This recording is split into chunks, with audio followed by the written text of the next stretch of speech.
നമസ്കാരം. ആണുങ്ങളെയും പെണ്ണുങ്ങളെയും തമ്മിൽ തല്ലിക്കാനായിട്ട് ഇവിടെ 24 ന്യൂസിൽ ഒരു ഡിബേറ്റ് നടന്നു. ഞാൻ ആ ഒരു ഡിബേറ്റ് നിങ്ങളെ കാണിക്കാം. ഇങ്ങനെ ഇത് കാണിക്കാൻ പറ്റില്ല. ഇവന്മാർ കോപ്പിറൈറ്റ് കൊടുത്ത് നമ്മുടെ പ്രൊഫൈലൊക്കെ പൂട്ടിക്കാനുള്ള പരിപാടി ചെയ്തോളെ. അത് ചെയ്തോട്ടെ, നമുക്ക് ആദ്യം ഇത് കാണിക്കാം. ഞാൻ ഇങ്ങോട്ട് നിൽക്കും. ഞാൻ ആദ്യം മുതലേ ഇത് പ്ലേ ചെയ്യുന്നില്ല. 1 മണിക്കൂറുണ്ട്. നമുക്ക് ആവശ്യമുള്ള എൻ്റെ പോയിന്റ്സ് മാത്രമായിട്ട് കാണിക്കാം. 13:24 മിനിറ്റിൽ ഒരെണ്ണമുണ്ട്.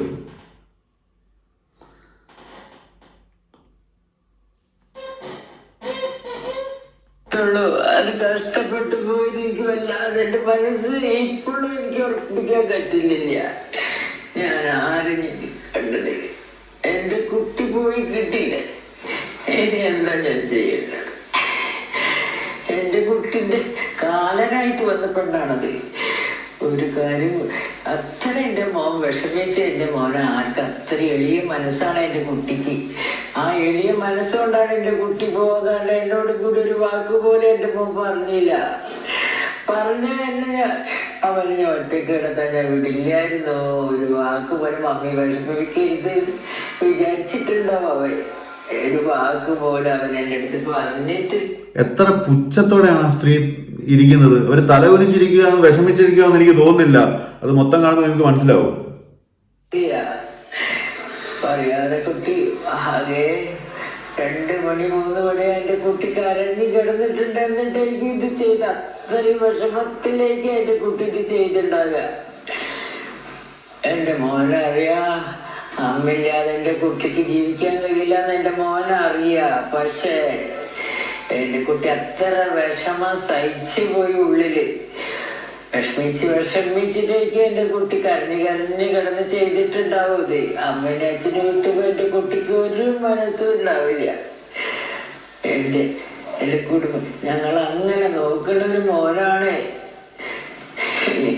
ഇനി ഞാൻ എന്ത് കണ്ട് ഞാൻ എന്ത് കണ്ട് ജീവിക്കണേ? എന്റെ കുട്ടീനെ ആലോചിച്ചിട്ട് ഞാൻ എപ്പോഴും പറയണല്ല, എന്നെ എന്റെ മോന്റെ അടുത്തേക്ക് എത്തിച്ചാൽ അതാ എനിക്ക് എന്റെ ഒരു മനസ്സിൽ സന്തോഷം. അത് മാത്രമേ ഉള്ളൂ. ഭഗവാനെ എന്നെ എന്റെ കുട്ടീൻ്റെ അടുത്തേക്ക് വേഗം എത്തിക്കണേ. വേറെ ഒന്നും വേണ്ട എനിക്ക്.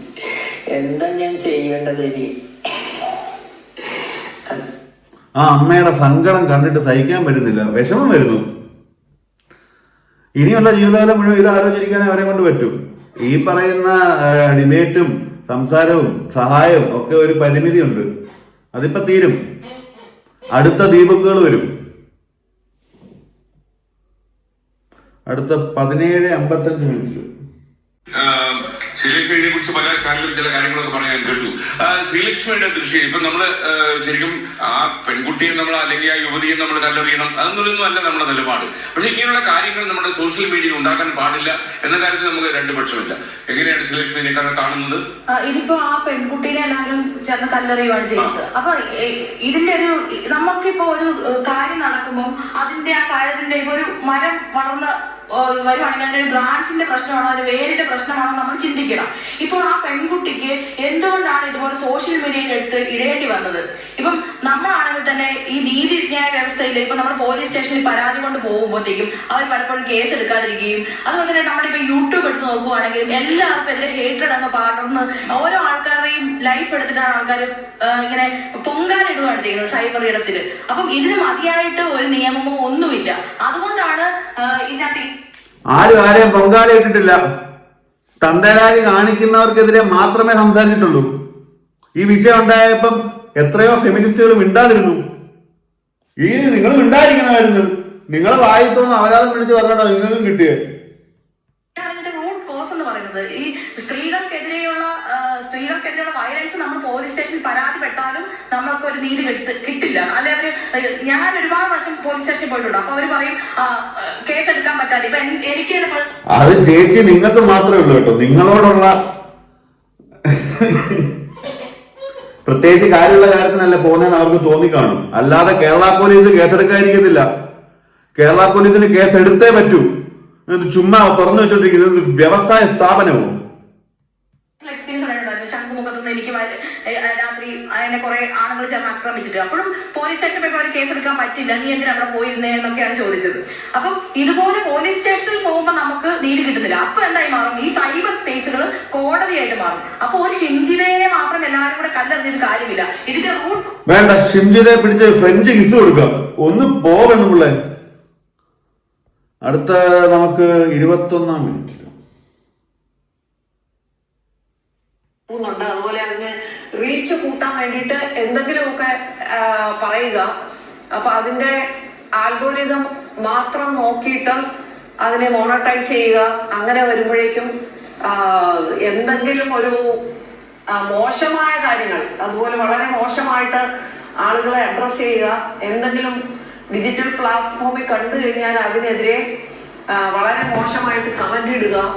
അപ്പൊ ഇത്തരം കാര്യങ്ങൾ ആണ് ഇപ്പോൾ സംഭവിച്ചുകൊണ്ടിരിക്കുന്നത്. പണ്ട് നമ്മൾ 1951 രമേഷ് തോപ്പർ കേസ് വന്നു. അപ്പൊ സ്റ്റേറ്റ് ഈ ഫ്രീഡം ഓഫ് സ്പീച്ചിന് എതിരാണ് എന്ന് പറഞ്ഞിട്ട് അപ്പൊ നമ്മൾ അതില് പിന്നെ ഈ ഒരു മീഡിയ, അതായത് പത്രമാണ്, പത്രത്തില് ഫ്രീ സ്പീച്ച് പറയുന്നതിനെ തടയാൻ പാടില്ല എന്ന് പറഞ്ഞിട്ടാണ് നമ്മൾ 51 നിയമയുദ്ധം തുടങ്ങുന്നത്. എന്നാൽ ഇന്നത്തെ നിയമയുദ്ധം അതിൽ നിന്നുമൊക്കെ വളരെ വളരെ വളരെ വ്യത്യസ്തമായ ഒരു കാര്യമാണ്. ഇപ്പൊ ഒരാൾക്ക് ഒരു കുറ്റകൃത്യം റെക്കോർഡ് ചെയ്ത് കഴിഞ്ഞാൽ അത് പണ്ടുകൊണ്ട് നമുക്ക് പോലീസിന് അത് അപ്ലോഡ് ചെയ്ത് കൊടുക്കാം, എന്നിട്ട് അതിൽ പോലീസ് നടപടി എടുക്കട്ടെ. അതല്ലാതെ ഓരോ സിറ്റിസണും പോലീസായി തുടങ്ങി കഴിഞ്ഞു കഴിഞ്ഞാല് അപ്പൊ എന്ത് പറ്റുമെന്ന് ചോദിച്ചു കഴിഞ്ഞാല് ഈ ആർട്ടിക്കിൾ 21 എന്ന് പറഞ്ഞു കഴിഞ്ഞാല് മനസ്സമാധാനത്തിനും കൂടെയുള്ള അവകാശമാണ്. അപ്പൊ മനുഷ്യന് മനസ്സമാധാനമായിട്ട് ജീവിക്കാനുള്ള അവകാശം ഹനിച്ചുകൊണ്ടായിരിക്കരുത് ആർട്ടിക്കിൾ 19. രമേശ്, എനിക്ക് തോന്നുന്നത് നമ്മളിപ്പോ ഇതിനകത്ത് രാഷ്ട്രീയം പെണ്ണുങ്ങളെ ആണുങ്ങളെ അപ്പുറത്ത് പിടിച്ചിരുത്തിട്ട് എസ്കെന്റെ തന്ത്രങ്ങളുണ്ടല്ലോ, എന്തോ ചെയ്യാനാ. കാലത്ത് എന്നെ അങ്ങനെ തൊട്ടു, എന്നെ ഇങ്ങനെ പീഡിപ്പിച്ചു, എന്നെ അവിടെ കൊണ്ടിരുത്തി. ഈ സമയത്തൊന്നും ആണുങ്ങൾക്ക് യാതൊരു പ്രശ്നമില്ല. രണ്ടുപേരോട് ഒരുമിച്ച് യാത്ര ചെയ്യുന്നു. അതിനുശേഷം പെട്ടെന്ന് പറയുന്നു അയാൾ എന്നെ അങ്ങനെ ചെയ്തു, ഇങ്ങനെ ചെയ്തു.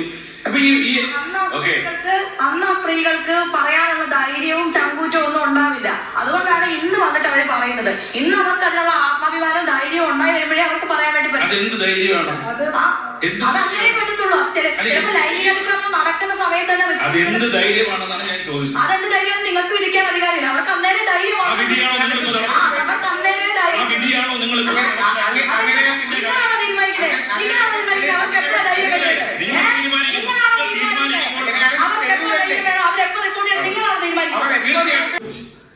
ഇവിടെ എന്തിനാണ് ഇവിടെ പിടിച്ച് എന്തിനാ അവിടെ പിടിച്ചിരുത്തിയേക്കുന്നതെന്ന് വെച്ച് കഴിഞ്ഞാല് ഇവരെ കാണിച്ച് റീച്ച് ഉണ്ടാക്കാനാണ്. ഇവരൊക്കെ അവിടെ ഇരിക്കുന്നതിൽ എന്തെങ്കിലുമൊക്കെ കാരണം കാണും. ഇവരൊക്കെ ഇങ്ങനെ പറയുന്നതിൽ എന്തെങ്കിലും കാരണം കാണും. നമ്മൾ ആരെയും കുറ്റപ്പെടുത്തുന്നില്ല. അവരവരുടെ ജീവിത സാഹചര്യം വെച്ചിട്ടായിരിക്കും അവർക്ക് ആണുങ്ങളോട് ദേഷ്യവും ഈ പ്രശ്നവും ഒക്കെ തോന്നുന്നത്. അത് അവരവർ ജീവിച്ചു വന്ന ജീവിത രീതി. അതല്ലാത്ത പക്ഷം നമുക്കൊരിക്കലും അങ്ങനെ തോന്നാത്തത് നമ്മൾ ജീവിച്ചു വന്ന നമ്മുടെ ജീവിത രീതി എന്ന് വെച്ചിട്ട് സമൂഹത്തില് ആൾക്കാർ ഒരാളെ കുറ്റപ്പെടുത്തുന്നുണ്ടെങ്കിൽ അതിന് വ്യക്തമായ കാരണം ഉണ്ടെങ്കിൽ അതിന്റെ ഇടയിൽ വന്നിരുന്ന് കൺകുൺ പറയാ ആൾക്കാർ തിരിച്ചിതേപോലെ തന്നെ പറയും. എന്തുവാ പറയുന്നതെന്ന് അവർക്ക് തന്നെ അറിയത്തില്ല. അയാൾ കൈ ചൂണ്ടിയപ്പോ ഇവരും കൈ ചൂണ്ടി.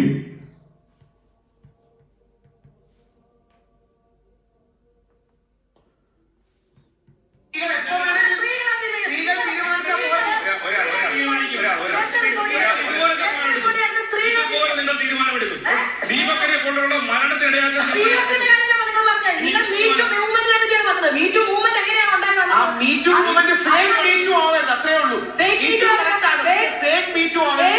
തെളിവുകളോ അടിസ്ഥാനമോ ഇല്ലാതെ ഉദാഹരണം പറയാം. ജിതേന്ദ്ര എന്ന് പറയുന്ന കാര്യത്തിനെതിരെ 48 വർഷം മുമ്പ് ഇയാൾ എന്നെ മീറ്റു ചെയ്തു എന്ന് പറഞ്ഞൊരു സ്ത്രീ പോയി. അവസാനം ഹിമാചൽ പ്രദേശ് ഹൈക്കോടതി പറഞ്ഞു എങ്ങനെയാണ് ഇത് തെളിയിക്കാതിരിക്കാനോ സാധിക്കുക, അതുകൊണ്ട് അക്സെപ്റ്റ് ചെയ്യാൻ കഴിയില്ല. 48 വർഷം മുമ്പ് അങ്ങനെ സംഭവിച്ചു എന്ന് പറഞ്ഞാൽ തെളിയിക്കാതിരിക്കാനോ കഴിയില്ല. അവിടെയാണ് ഇതിനൊരു ടൈം ലൈൻ വേണം, റീസണബിലിറ്റി വേണം. പറഞ്ഞോളൂ, പക്ഷേ തിരിച്ച് കോൺസിക്വൻസ് ജീവിതകാലം മുഴുവൻ റേപ്പിസ്റ്റ് എന്ന ടാഗ് വെച്ച് ജീവിക്കണം. അല്ല, ഞാൻ ചോദിക്കട്ടെ, നിങ്ങൾ ചെയ്ത തെറ്റാണ് വെറും ആരോപണമാണെങ്കിലോ ഫേസ്ബുക്ക് എനിക്ക് അഡ്രസ് ചെയ്യാനുള്ളത് അറിയാം.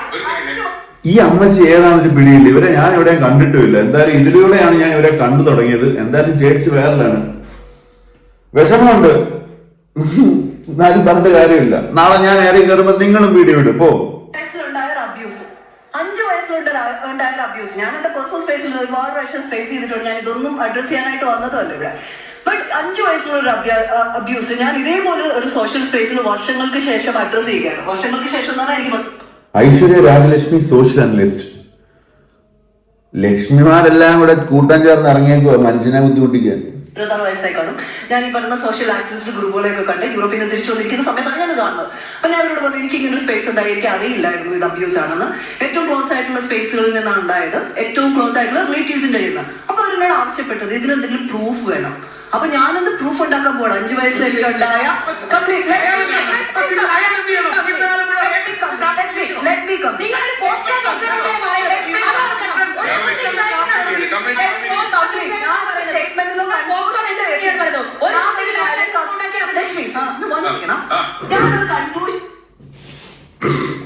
ലക്ഷ്മി ഇരുത്തി. ലക്ഷ്മി കിടന്ന് അവരെ കൊണ്ട് പോലും പറയാൻ സമ്മതിക്കാറുന്നില്ല. ലക്ഷ്മിയുടെ കുറുമ്പാണ് കുറുമ്പ്.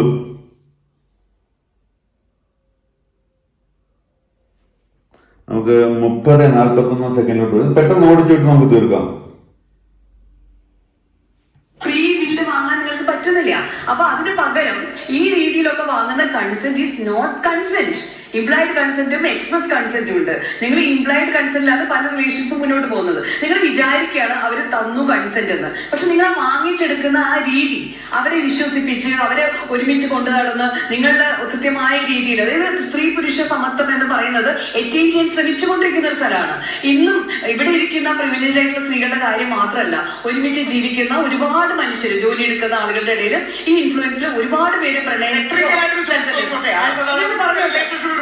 എഴുതി ഒപ്പിടാൻ പറ്റൂലല്ലോ. നിങ്ങളുടെ ഞങ്ങൾ ശാരീരിക ബന്ധത്തിന്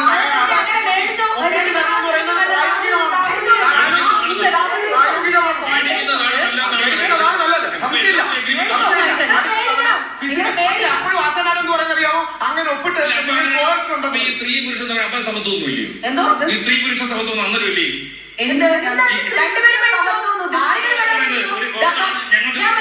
ഒരു സ്ത്രീ പുരുഷ ബന്ധം എന്ന് പറയുന്നത് പേപ്പറിൽ കെട്ടിപ്പിടിക്കുന്നതുകൊണ്ട്, പേപ്പർ അല്ലാതെ ട്രസ്റ്റിൽ കെട്ടിപ്പിടിക്കുന്നതുകൊണ്ട്, ട്രസ്റ്റ് കെട്ടിപ്പിടിക്കുന്നു. നിങ്ങൾക്ക് വേണ്ടവർ മേടിക്കുക. നിങ്ങൾക്ക് സ്ത്രീകളുടെ ഡൗട്ട് ആണെങ്കിൽ നിങ്ങൾ മേടിക്കുക.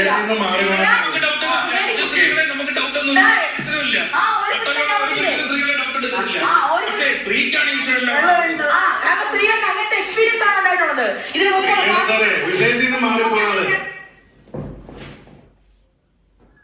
ഇതിനെക്കുറിച്ച് വല്ലതും പറയണോ? ഇതിനെക്കുറിച്ച് വല്ലതും എനിക്ക് പ്രത്യേകിച്ച് ഇതിനെക്കുറിച്ച് ഇതിങ്ങനെ പോയി കണ്ടാൽ മതി. നമുക്ക് പെട്ടെന്ന് ഓടിച്ചു വിടാന്ന് ഞാൻ വേറൊന്നും കൊണ്ടും പറഞ്ഞല്ല. പെണ്ണുങ്ങളെ ആണുങ്ങളെ അപ്പുറത്തും ഇപ്പുറത്തും പിടിച്ചിരുത്തിയിട്ട്, ആ മരിച്ചുപോയവന്റെ കുടുംബക്കാരെയും പിടിച്ചിരുത്തിയിട്ട്, അവരുടെ വീട്ടുകാര് കേൾക്കത്തില്ലേ ഇതൊക്കെ? ഇതെന്തൊരു മര്യാദയാണ് ഇത്? വ്യൂസിനും റീച്ചിനും വേണ്ടിയിട്ട് അവര് ചെയ്തതാണെന്നുണ്ടെങ്കിൽ ഭയങ്കര പൂകൃതരായി പോയി. ആണുങ്ങളെ പെണ്ണുങ്ങളെ കൂടെ തമ്മിൽ തല്ലിക്കുന്നതാണ്. അവിടെ കൃത്യം പെണ്ണുങ്ങളല്ലേ ഇരിക്കുന്നത്. പെണ്ണുങ്ങളെ തന്നെ വേറൊരു രീതിയിൽ കാണുന്ന വേറൊരു ഡിപ്പാർട്ട്മെന്റ് ഓഫ് പെണ്ണുങ്ങളാണ് അവിടെ ഒരു സൈഡിൽ ഇരിക്കുന്നത്. ഒരു സൈഡിൽ സാധാരണ നമ്മുടെ വീടുകളിലൊക്കെ ഉള്ള അമ്മമാര്, ചേച്ചിമാരെ പോലെയുള്ള സാധാരണക്കാർ ഇരിപ്പുണ്ട്. അവരൊക്കെ ഈ പറഞ്ഞ ഒരു വിഷയവുമായി ബന്ധപ്പെട്ട് നമ്മളെ സപ്പോർട്ട് ചെയ്യുന്ന രീതിയിലാണ് കണ്ടിട്ടുള്ളത്. അതുപോലെ തന്നെ ഇങ്ങനെയുള്ള ഒരു വിഷയം വളരെ എന്താ പറയാ, ഈ ബസ്സിലൊക്കെ അപരാധം ശരിക്കും ചെയ്യുന്ന അമ്മമാരുണ്ട്. അവന്മാർക്കൊക്കെ ഇതിപ്പോ ഭയങ്കര രസമായിട്ട് തോന്നുന്നുണ്ടായിരിക്കും. ഇനിയിപ്പോ ആരും പ്രതികരിക്കത്തില്ല എന്നൊന്നും. പെൺകുട്ടികളെ, സ്ത്രീകളെ, അമ്മമാരെ, പെങ്ങന്മാരെ നിങ്ങൾ ആരെങ്കിലും ഉപദ്രവിക്കുകയാണെന്നുണ്ടെങ്കിൽ ഉറപ്പായിട്ടും നിങ്ങൾ അവരുടെ അടുത്ത് തിരിച്ച് പ്രതികരിക്കുക. അതോടൊപ്പം നിങ്ങളുടെ ഫോണിൽ ഒരു വീഡിയോ എടുക്കുക. കേസുമായിട്ട് എന്തെങ്കിലും മുന്നോട്ട് പോകുക, അല്ലെങ്കിൽ അവന്റെ ഫാമിലിയുമായിട്ട് ഡയറക്റ്റ് ചെന്ന് സംസാരിക്കുക. സമൂഹ മാധ്യമങ്ങളിൽ ഇട്ട് കഴിഞ്ഞാൽ അത് വലിയൊരു നാണക്കേടിന് വഴിയുണ്ടാക്കുകയും പിന്നീട് അവന് ജീവിക്കാൻ പറ്റാത്തൊരവസ്ഥ ഉണ്ടാവുകയും ചെയ്യും. പിന്നെ ആത്മഹത്യയല്ലേ, വേറെ വഴിയില്ലല്ലോ. അപ്പം ഇത് ജസ്റ്റ് ഒന്ന് കാണിക്കണം തോന്നി. കേരള ജനക്കൂട്ടം ഇത് ഇങ്ങനെ കാണിക്കാനുള്ള കാരണം ഇവന്മാര് കോപ്പിറൈറ്റ് ഒക്കെ കൊടുക്കാൻ സാധ്യതയുണ്ട്. കൊടുത്താൽ പോവും. പോയാൽ വേറെ പ്രൊഫൈലൊക്കെ ആയിട്ട് ഞാൻ വീണ്ടും വരും.